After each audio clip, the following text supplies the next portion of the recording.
Detective Leela Monroe stared at the rain-slick streets of Hawthorne, a small town where everyone knew each other's business, or so it seemed. Tonight, the usual stillness was shattered by the flashing blue lights. The crowd gathered outside the old Murphy house. The victim, Jonathan Murphy, was found in his study, an antique letter opener protruding from his chest. He was the town's reclusive historian, spending most of his days poring over dusty manuscripts. His meticulous nature left no room for mistakes, which is why the single, incriminating fingerprint on the murder weapon stood out like a sore thumb. Leela knelt beside the body, her sharp eyes taking in every detail. The room was a time capsule of forgotten eras, but nothing seemed disturbed. No signs of forced entry. It was someone he knew, she concluded. As she rose, Leela noticed a framed photograph on the desk.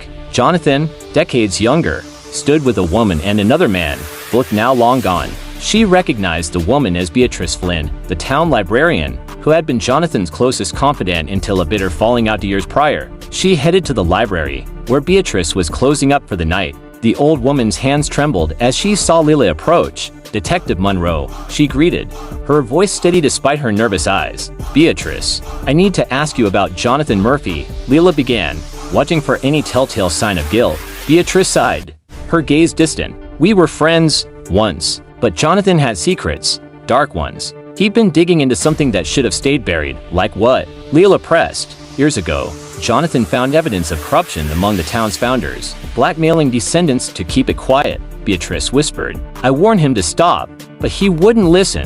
Leela frowned. "And tonight, I went to confront him. We argued. I left him alive. I swear it," Beatrice insisted.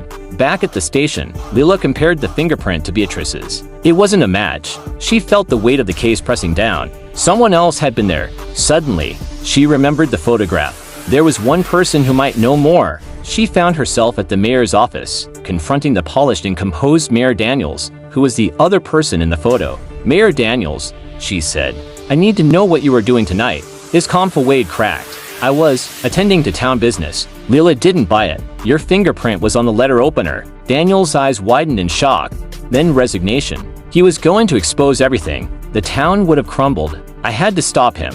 Leela nodded, feeling a chill. "And now you'll face justice." As the mayor was led away, Leela couldn't shake the feeling that in Hawthorne, the past never truly stayed buried. I hope you enjoyed the story. Please like, comment, share and subscribe to our channel, and thanks for watching.